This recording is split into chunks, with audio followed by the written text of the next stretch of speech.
माने कि अब ये जो सारी जंग है वो स्ट्रेट ऑफ हॉर्मूज को लेकर या फिर क्रूड ऑयल को लेकर है, जिस तरीके के पहले भी एक्सपर्ट ये कहते थे कि भाई वेनेजुएला के साथ जो हुआ वही ईरान के साथ होने वाला है, क्या असल लड़ाई असल जंग इसी चीज़ की है? देखिए, ये समझना पड़ेगा, वेनेजुएला और ईरान में ज़मीन आसमान का अंतर है। वेनेजुएला को आपने कुछ ही घंटों में उस पर कब्जा कर लिया था, लेकिन ईरान पर नाइट कब्जा, सूट में आपने प्रेसिडेंट को वहाँ हाँ, नाइट सूट में आप उठा के ले आए थे, लेकिन ईरान में ये स्थिति नहीं है।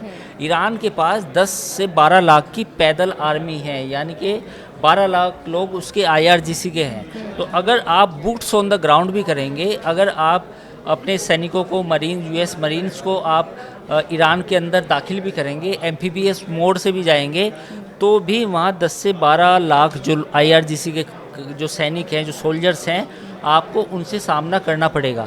दूसरा, वेनेजुएला और ईरान में ये फ़र्क समझिए कि वेनेजुएला, ईरान के लोगों के अंदर जो एक बात है कि भाई हम मरना चाहते हैं, हम मरना पसंद करेंगे और अपने, वो उनके सिर्फ ईरान के प्रमुख नहीं थे, धर्मगुरु भी थे, इस तरह से भी तो देखा जा सकता वो भी है। और दूसरी बात, जो ईरान के जो लोग हैं, खासतौर पर आईआरजीसी के और जो बाकी लोग हैं, वो मरने के लिए तैयार हैं। तो ये वेनेजुएला वाली सिचुएशन बिल्कुल नहीं है, और मुझे लगता है कि यही मिसकैलकुलेशन अमेरिका से हुई। हाँ, तो शायद ये आप कह रहे हैं कि ट्रंप को ये एहसास नहीं था कि जंग तो शुरू कर देंगे, इतनी लंबी भी खिंच सकती है। हाँ बिल्कुल, उनको कोई एहसास नहीं था। मुझे लगता है कि जो उनके सहयोगी थे, जिसमें स्टीव विटकॉफ, और अब माना जाता है कि उनके दामाद ने भी उनको सलाह दी, अब बाकी लोगों ने भी कहा, जो 4-5 लोग हैं, तो ये सिचुएशन उनके लिए इतनी फ़ायदेमंद नहीं रही। लेकिन अमेरिका में भी देखा हमने, कुछ वक्त पहले प्रोटेस्ट भी शुरू हो गए हैं और ट्रंप के खिलाफ भी लोग सड़कों पर उतर आए हैं। वो कह रहे हैं कि आप हमारे टैक्स का पैसा कहाँ बहा रहे हैं, जो अफगानिस्तान में गलती पिछली सरकार ने की आप वही दोहरा रहे हैं। और आपका प्रॉमिस तो इलेक्शन में ये था ना कि किसी तरह की कोई जंग नहीं होगी,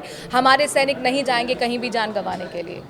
बिल्कुल मनु, बात तो यही थी, इलेक्शन का उनको यही वादा था कि डेमोक्रेट्स पूरी दुनिया में जंग करते हैं, रिपब्लिकन्स जंग नहीं करते, ये उन्होंने दावा किया था। और उन्होंने कहा था कि जब मैं प्रेसिडेंट बनूंगा तो इस तरह की जो दिक्कतें हैं नहीं आएंगी। लेकिन उनकी कहीं ना कहीं मिसकैलकुलेशन हुई और वो इस जंग में फंसते हुए नज़र आ रहे हैं। क्या ये माना जाए कि नेतन्याहू के जाल में वो फंस गए, जिस तरह से कई थ्योरी सामने आई थी कि इजराइल को तो बदला लेना था ईरान से, और उसमें ट्रंप को धकेलने का काम कहीं ना कहीं नेतन्याहू ने किया है। नहीं, अमेरिका में अब इस बात पर बहस होने लगी है कि आप इजराइल का जो लॉबी है, जो इजराइल की लॉबी है, कहीं ना कहीं वो प्रभावित करती है अमेरिका के एडमिनिस्ट्रेशन को, खासतौर पर ट्रंप एडमिनिस्ट्रेशन को। तो ये सवाल तो वहाँ पर उठने लगे हैं कि क्या आपने इजराइल की लड़ाई लड़ी, क्योंकि अमेरिका का तो वहाँ पर कुछ नहीं था।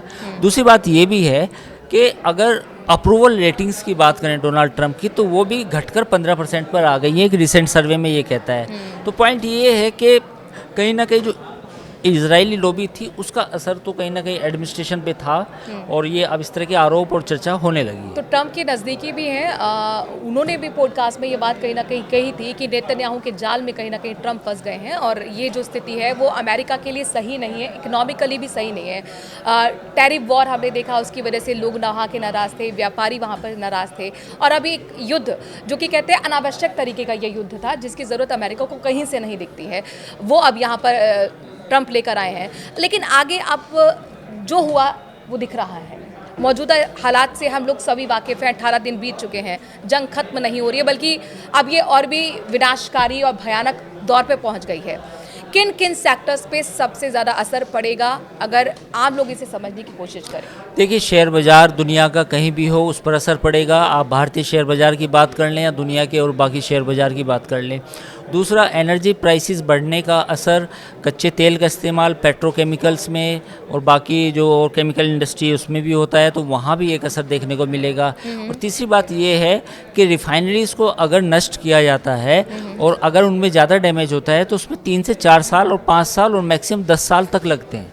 तो ये जो इंडस्ट्री इंस्टॉलेशंस है जहाँ पर अटैक हो रहे हैं एक दूसरे के, इनको वापस खड़ा करना उतना शॉर्ट टर्म इफेक्ट नहीं है, लॉन्ग टर्म इफेक्ट, ये लॉन्ग टर्म इफेक्ट है। और आप ये चीज़ को वेरीफाई भी कर सकते हैं कि एक रिफाइनरी को खड़ा करने में कितना वक्त लगता है।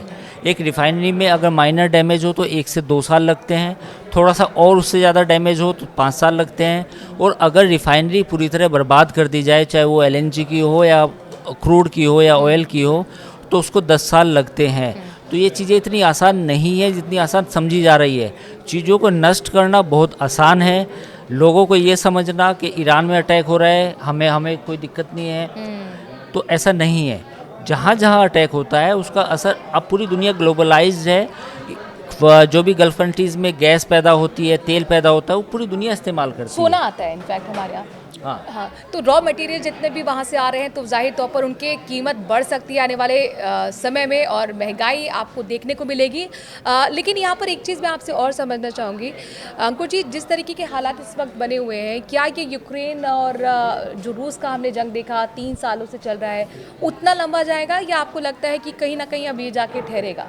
देखिए यूक्रेन युद्ध की तो बात ही कोई अब नहीं कर रहा, वो तो युद्ध ऐसा है कि वो भूल चुके हैं लोग, ठीक है, वो तो एक भूला बिसरा युद्ध है। हाँ बिल्कुल, जो आपने कहा कि कितना लंबा चलेगा ये इस बात पे डिपेंड है कि ईरान की मदद में अगर रूस और चीन आएंगे और वो उसे पूरी तरह सपोर्ट करेंगे तो ये युद्ध 2 या 3 साल भी चल सकता है, इसमें कोई ऐसी बात नहीं। आखिर से 2-3 साल, अच्छा, ये एक स्ट्रैटेजी होती है युद्ध में कि पहले इस चीज़ को करना है, फिर इस टारगेट पर आना है, फिर इस टारगेट पर आना है। अब तक हमें ये दिखा कि टॉप लीडरशिप को खत्म किया गया अमेरिका इजराइल की तरफ से ईरान में। अब जो है असल लड़ाई ऑयल फील्ड पर आ गई है, चूँकि ईरान की सबसे बड़ी ऑयल फील्ड पर हमला किया गया।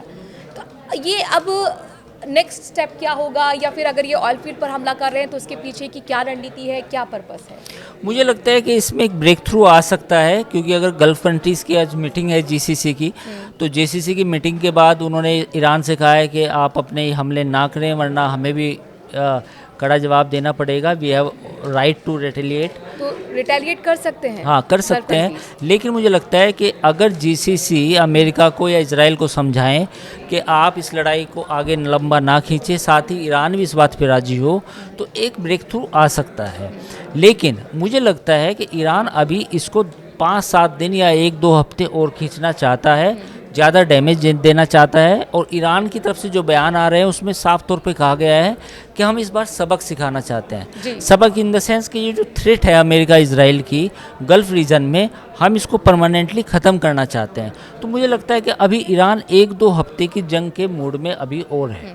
और आप देखिए, पिछली अगर जून की हम बात करते हैं 2025 की, तो वो ईरान और सिर्फ इजराइल की लड़ाई थी, तब उसमें अमेरिका नहीं कूदा था, वो भी 12 दिन तक चली थी। वो भी 12 दिन तक चली थी। हालांकि उसमें बाद में ऐसा लग रहा था कि ईरान की तरफ से भी एक गेस्चर दिया गया कि हम भी जंग नहीं चाहते। उस समय इजराइल और अमेरिका ने भी कहा कि हमारे ऑब्जेक्टिव पूरे हो गए, हमने न्यूक्लियर प्लांट्स पे अटैक कर दिया, बात ख़त्म होगी। इस बार ऑब्जेक्टिव क्लियर नहीं है। इस बार जो है ईरान भी मूड में है कि भाई हम रोज़ रोज़ हर साल ये थ्रेट नहीं सहन करेंगे। इंतकाम है। हाँ, और दूसरा क्या है कि इस बार जो उनके जो टॉप लीडरशिप है, जो खामनेई थे, आयतुल्ला खामनेई, उनकी मौत और फिर जो उनके बाद जो बाकी जो लीडर्स जो जिनकी मौत हुई है, तो मुझे लगता है कि ईरान में इस बार पिछले साल के मुकाबले ज़्यादा गुस्सा है। बहुत बहुत शुक्रिया अंकुर जी, इस युद्ध को हमें समझाने के लिए, डिकोड करने के लिए, और ये बताने के लिए कि आखिरकार ये युद्ध कब तक चलेगा, इसका असर आप पर, हम पर क्या होने वाला है। भले हम इस जंग में शामिल ना हो, लेकिन आप लोग इस युद्ध को किस तरीके से देखते हैं, कमेंट के ज़रिए अपनी राय ज़रूर रखिए। नमस्कार।